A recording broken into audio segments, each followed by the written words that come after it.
Today's episode is going to be such a good one. We're talking with Samantha Stoltz. She's a neuroscience researcher and wellness coach who's all about bridging the gap between science and the soul.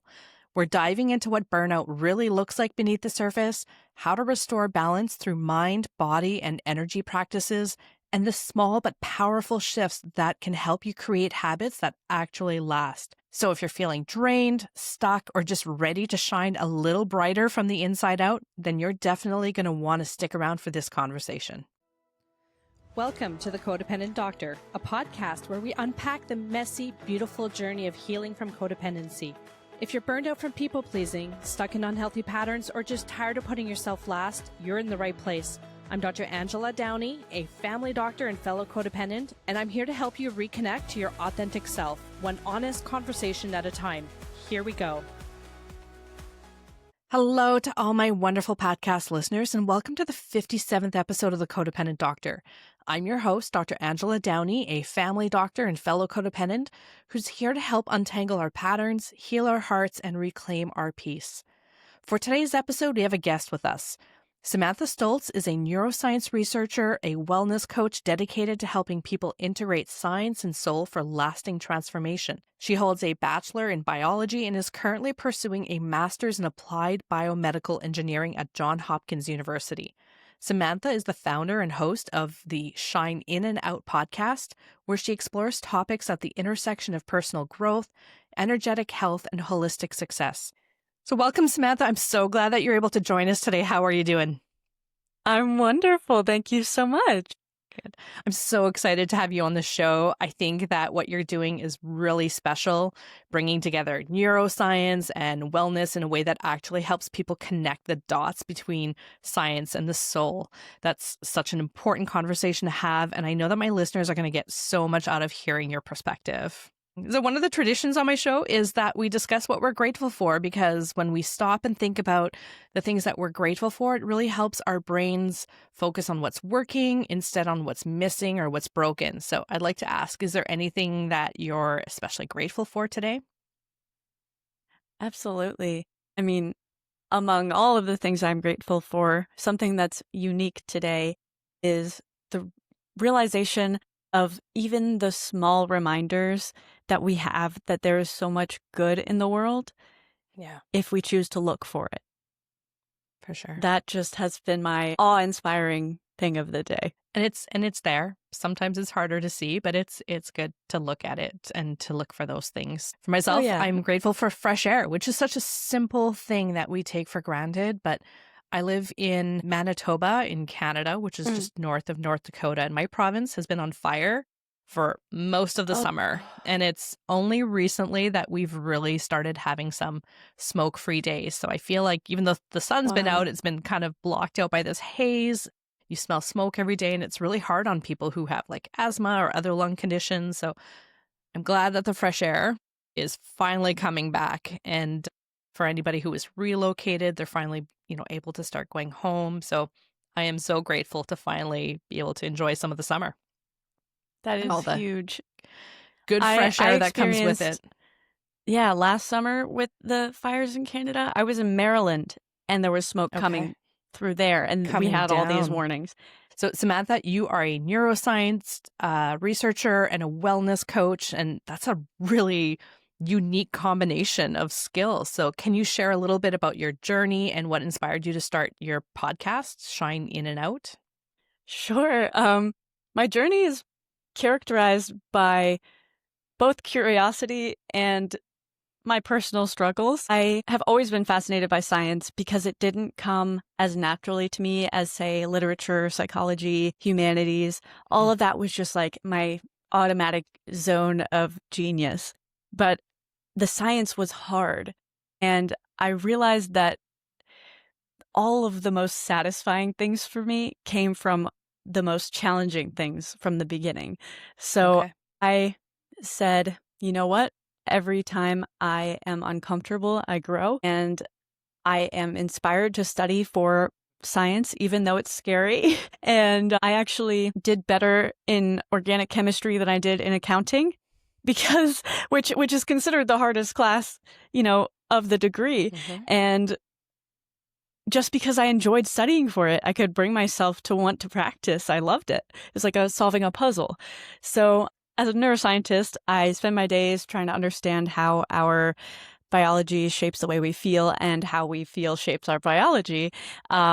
And I'm hoping to do a PhD in psychoneuroimmunology or health psychology or something like that. But I went through my own health challenges, and it made me realize that so many people are living in a way that they don't have to, suffering when they don't understand that it's a choice. And so as I embarked on my healing journey and saw how big of a difference not just my physical health, but my mental health and my perspective in general, those shifts were incredible. And I felt the need to share them with people, because as soon as you realize that life can be simple and easy and amazing and pleasurable instead of suffering and negativity and looping in those difficult thoughts, the podcast became the space where, first of all, I'm trying to combine my two favorite topics, science and soul, and help people heal themselves, feel empowered to take charge of their health, and to do so in a preventative way rather than a reactive way once they have a diagnosis or a tragedy. I want everybody to be healthy and happy, just because you deserve to be.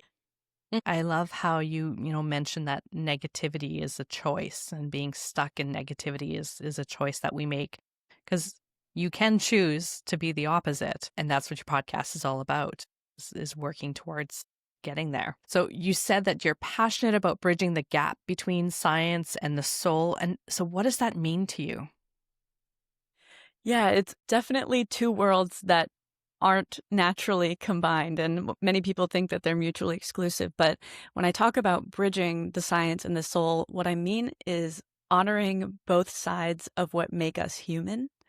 Of course, we're bodies made of molecules and cells, hormones, and genes, and our nervous system is a huge player in this, and that's the science. But as humans, what makes us the most advanced species is our ability to communicate. We're storytellers. We have beliefs and dreams and memories and an inner voice that watches those thoughts, that give all of the molecules meaning. And that is, to me, the soul, the person that you are behind the thoughts. You're not your thoughts. You are the soul watching your thoughts, and your thoughts are just a combination of everything that you've gone through in your life and all of your perspectives and things you've heard from your parents and from media. And you can be mindful of those thoughts and ask yourself, are these mine? Are these opinions mine? Is this judgment mine? Or is it something I just, picked up as a habit along the way? And if so, maybe I want to shift it to a better thought until that becomes the natural thought that comes up. So is it fair to say that we're all made up of cells, and they're all put together in this structured way, and it's basically all the same, but how our lived experiences affect us is what makes us special and different. So the cells are the same, but it's those lived experiences put together that makes us all individuals. Totally. The extent of our communication and the mere aspect of metacognition, being able to think about our thinking, is what sets us apart from all other species. And you have the science that tells you chronic stress alters inflammation and all of these things, but your soul reminds you that the story that you're telling yourself about the stress and whether you feel safe and feel connected shapes how it all plays out in our body way more than people realize. And I think the bridge between the two is essential to have any form of lasting transformation, because you can focus on the science, the data, you can eat this, breathe like that, track your metrics, and you might get results, but they don't always stick because they might be surface level habits that are missing the deeper why, the intention, the meaning, purpose that you need to be healthy for. And for me, it's always been, I know I want to have children. I want my epigenetics to be spot on by that time. And I want to be healthy enough that I can spread the knowledge and the experience that I have gained Mhm. through healing myself and just changing my whole life and perspective and giving that gift to other people. And I can't do that if I'm not healthy. So the soul gives you the devotion to keep showing up for yourself, even when it's uncomfortable. And they turn together, soul and science turns habits into a new way of being, true transformation. Are there a lot of people who are skeptical of the mind-body connection?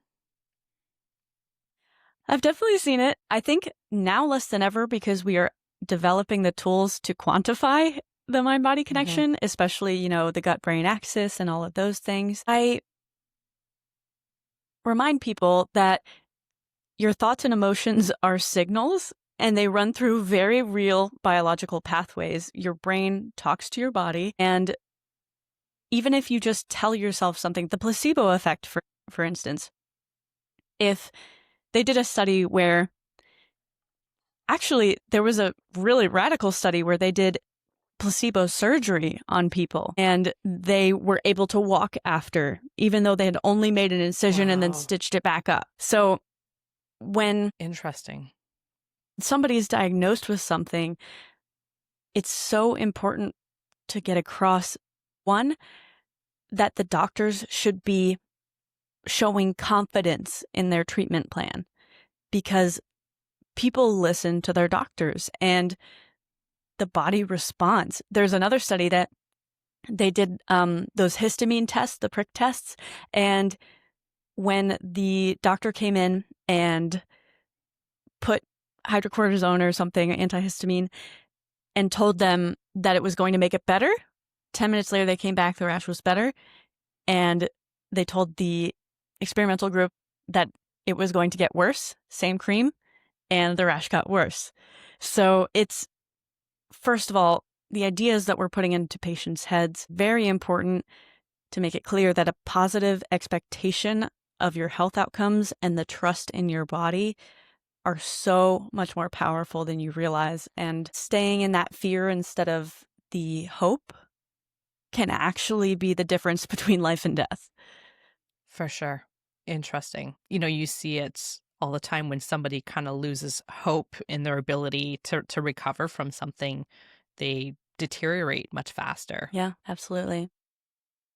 So one of the themes that you focus on is burnout. And a lot of people think that burnout is just being really tired, but you've said that it's deeper than that. What are some of the root causes that we often miss?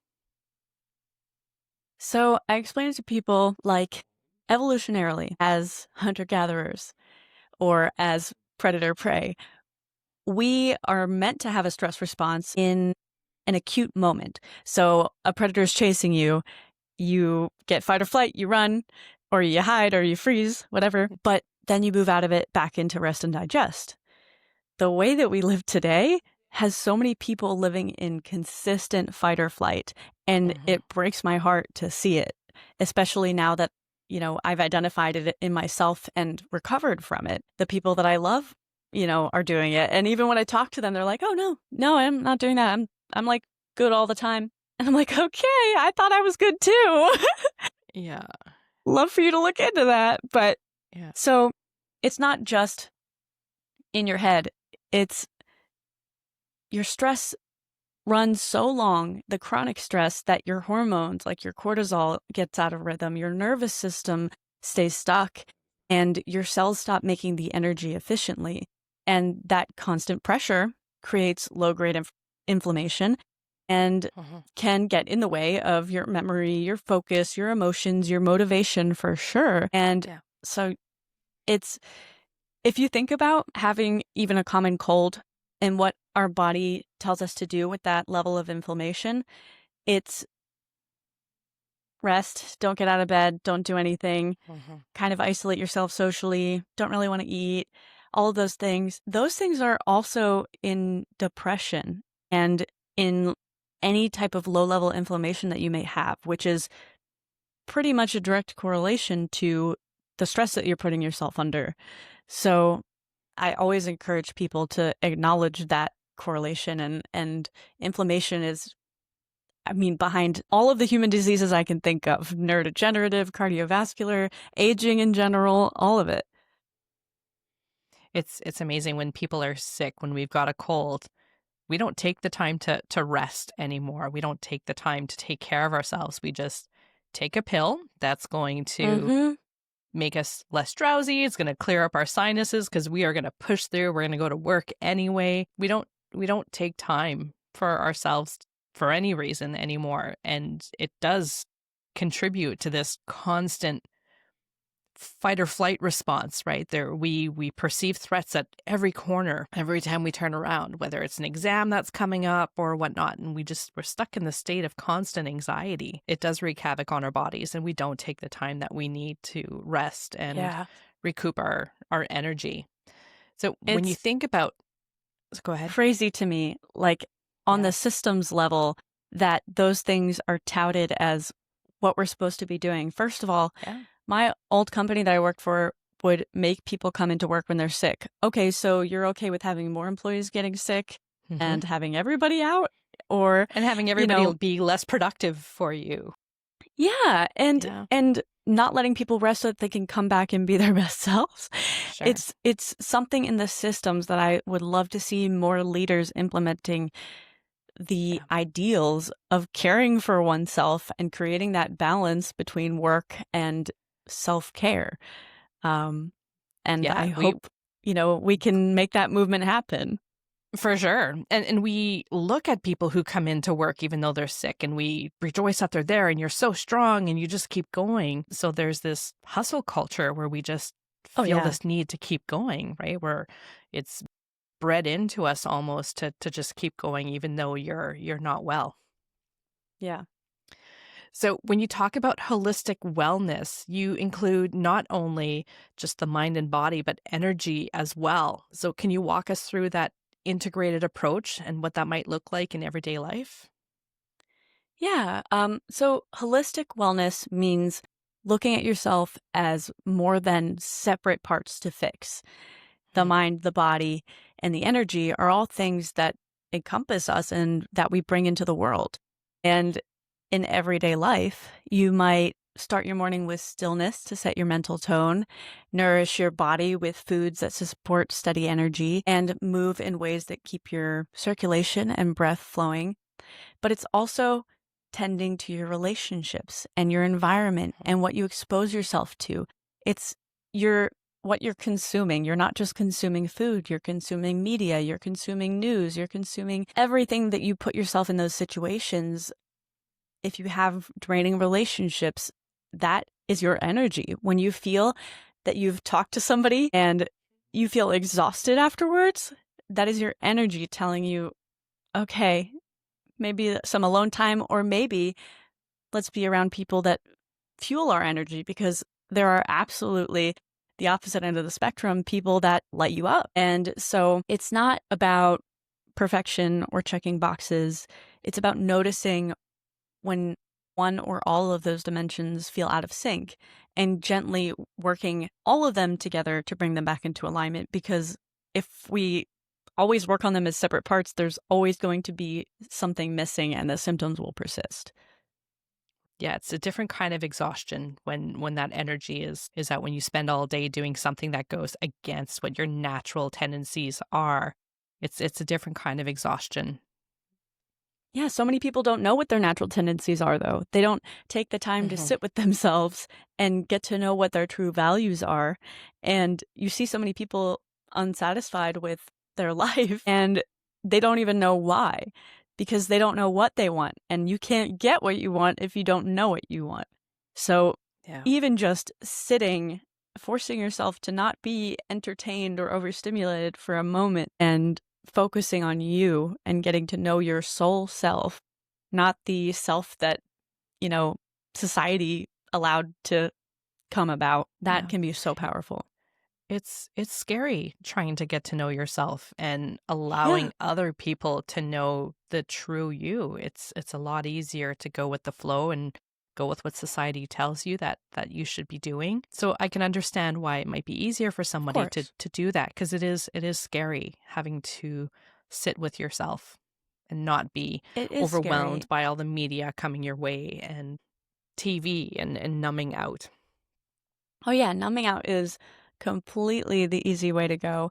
And I don't blame anybody for choosing it because our brains are wired to be lazy, like to expend the least amount of energy possible. So if you can just sit and watch TV, amazing. High dopamine for doing so little. Same with scrolling. But the idea of sitting with yourself in silence is scary to so many people because they don't do it.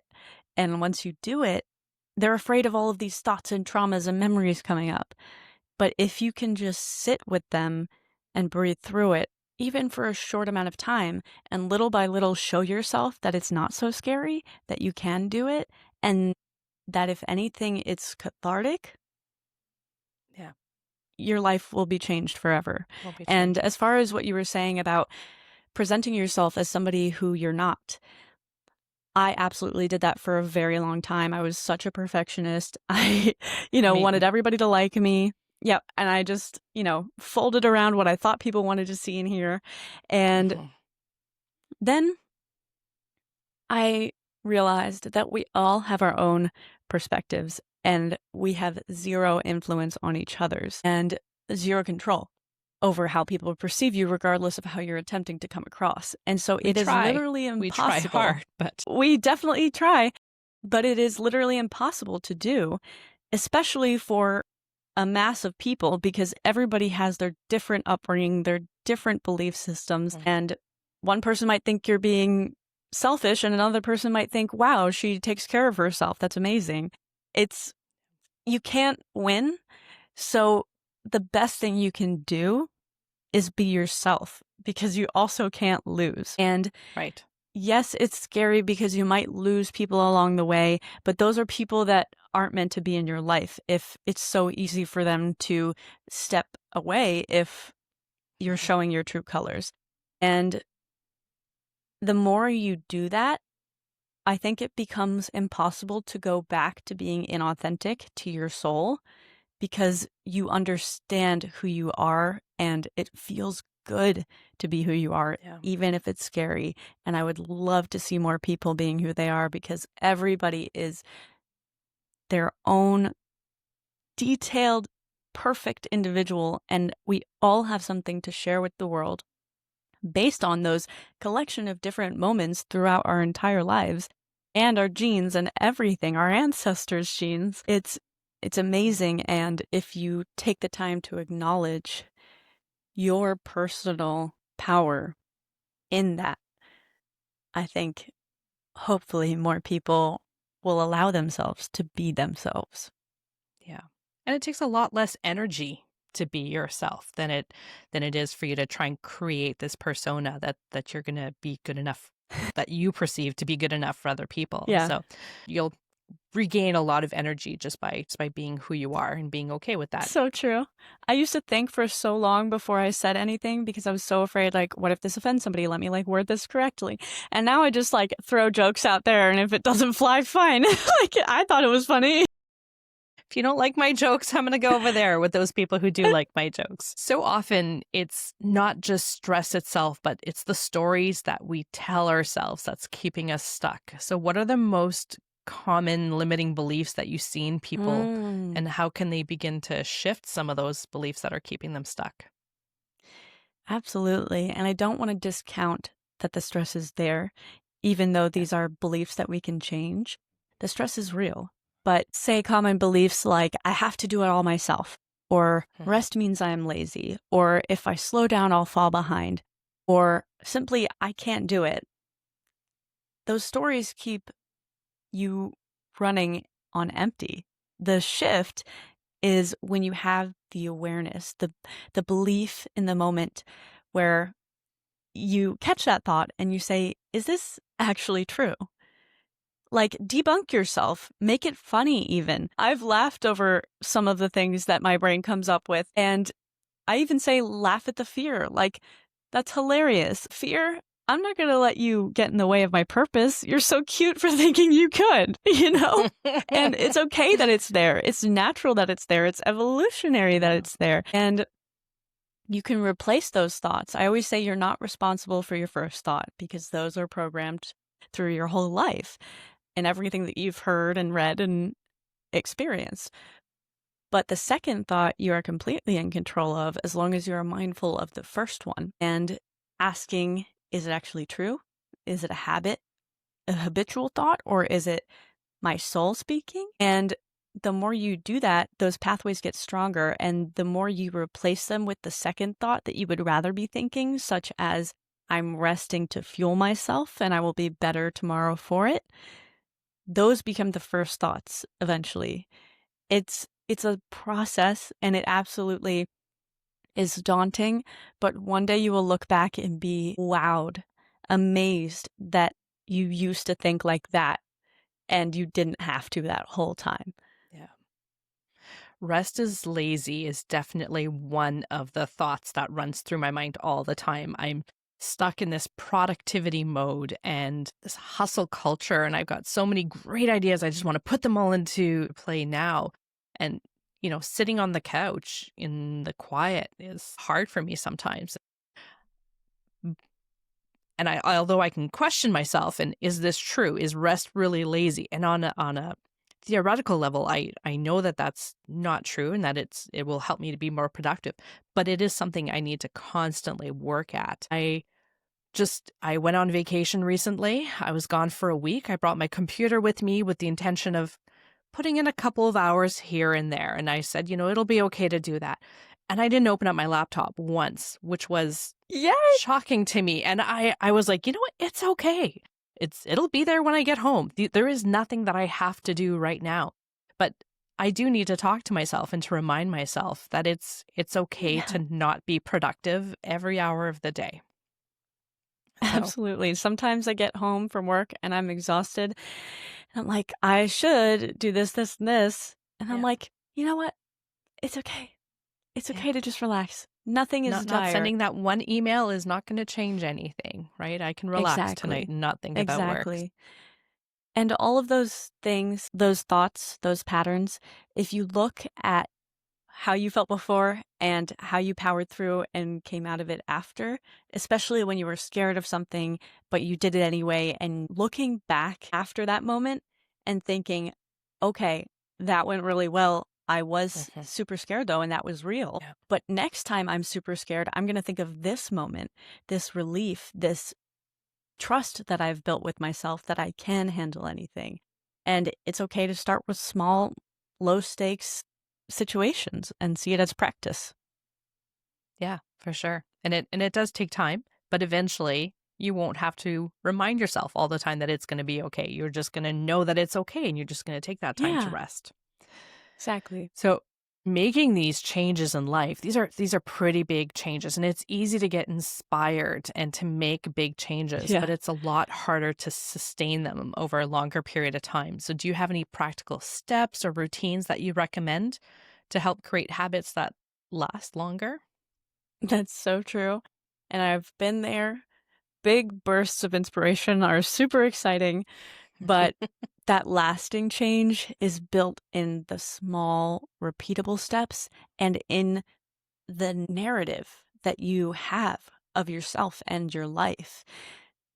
You can break habits and make habits any day, but if you decide, I am someone who takes care of myself, and you live with that value, it becomes a lifestyle, not a habit. And I always recommend starting with one habit at a time, because oftentimes I would try to change everything at once, and it's just not feasible. So one habit at a time, attach it to something that you already do. It's called habit stacking, I believe. And so I decided that I wanted to have my dishes done more often instead of letting them sit.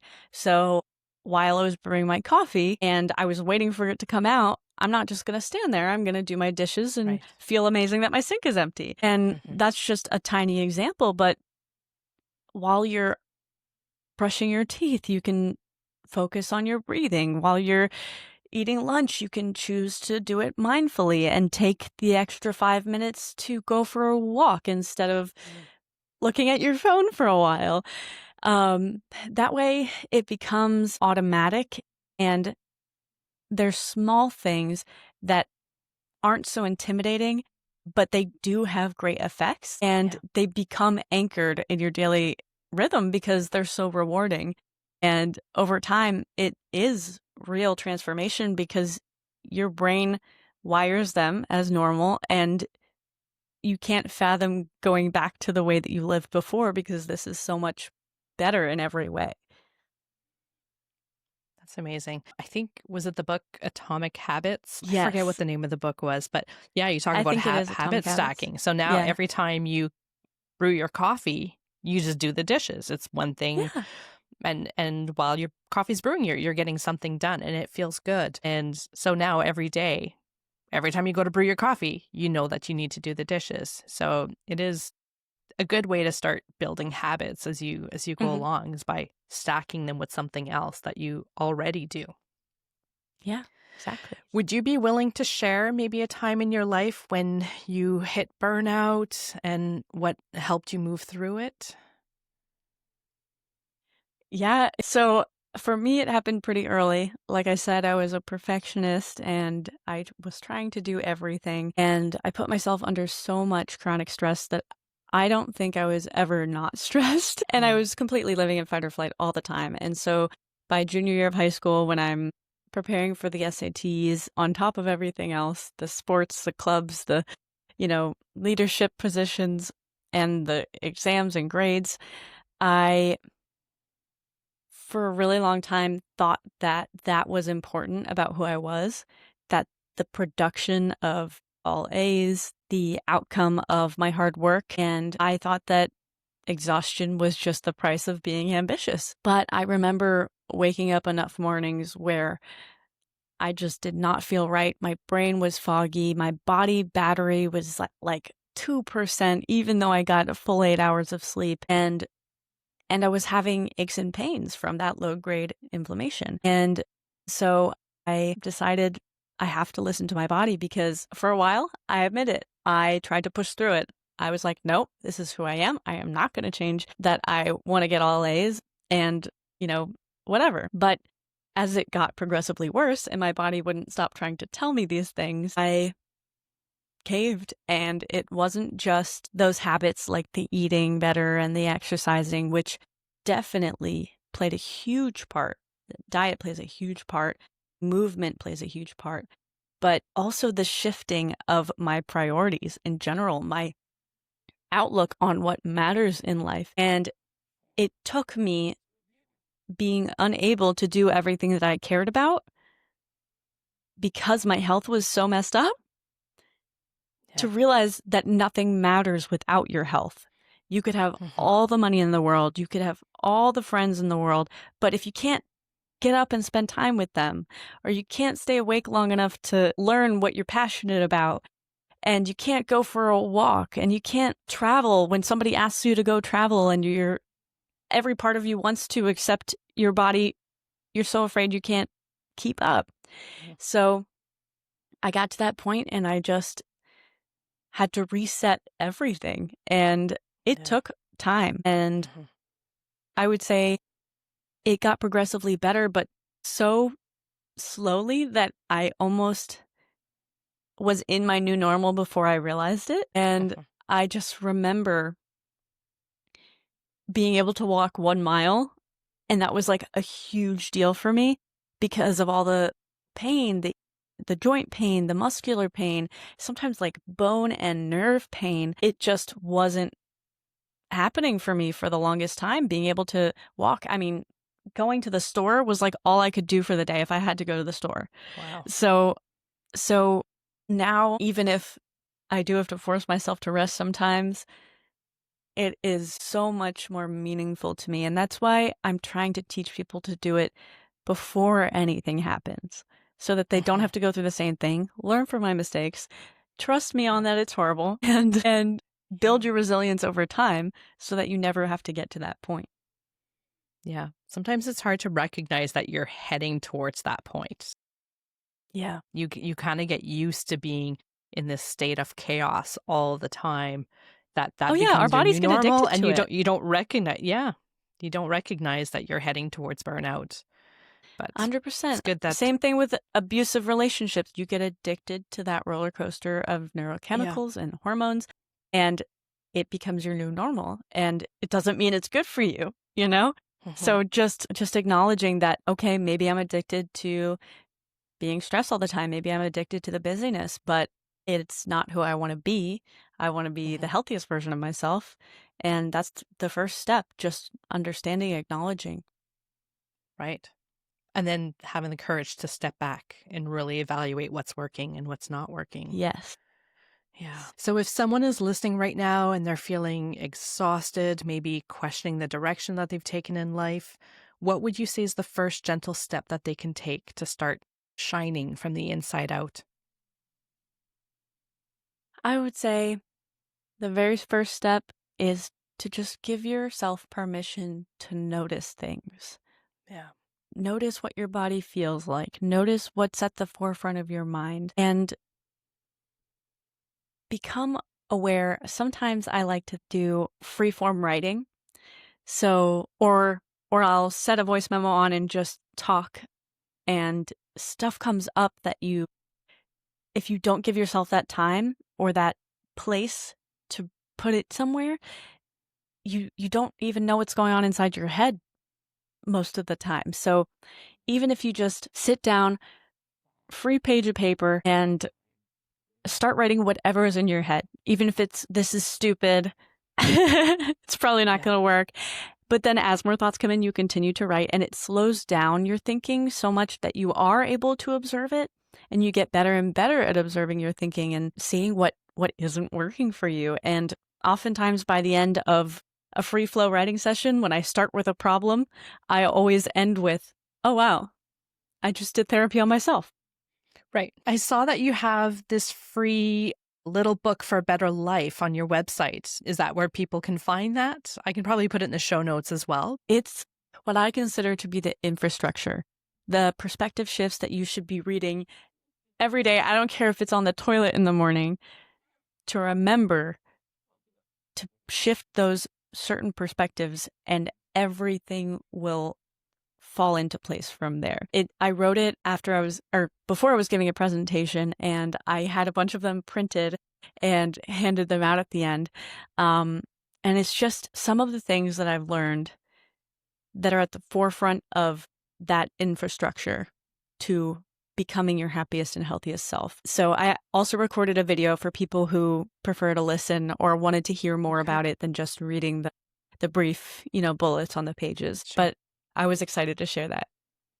Yeah, I'm going to make sure that all of that's in the show notes so that people can find your book and your video and find you quite easily. So Samantha, I want to thank you for being on the show. This conversation has been such a gift, not just for my listeners, but also for me as well. I like the way that you break down science and mix it with that soul piece. It really gives me a lot to think about for my own life. And I know I'm going to be taking a lot of this with me. So I want to thank everyone for hanging out with us today. If you liked the episode, I'd love it if you would share it with someone who needs to hear it, and heck, share it with the whole world. I'd love to help more people out there. I'd also really appreciate it if you'd be so kind as to follow me and maybe leave a comment. I'm most active on Facebook at The Codependent Doctor and on Instagram at Dr. Angela Downey. I wish you all a great week as you learn to foster a better relationship with the most important person in your life, yourself. I'm going to talk to you again in 2 weeks for another episode of The Codependent Doctor. Take care for now. You've got this. Thanks for spending time with me today. I hope something in this episode resonated with you. If it did, hit follow, subscribe, or share it with someone who needs to hear it today. The Codependent Doctor is not medical advice and doesn't replace speaking to your healthcare provider. If you're in a crisis, please go to the nearest ER or call 911 or reach out to your local mental health helpline. I'll be back here next week with more support, stories, and strategies because we're healing together.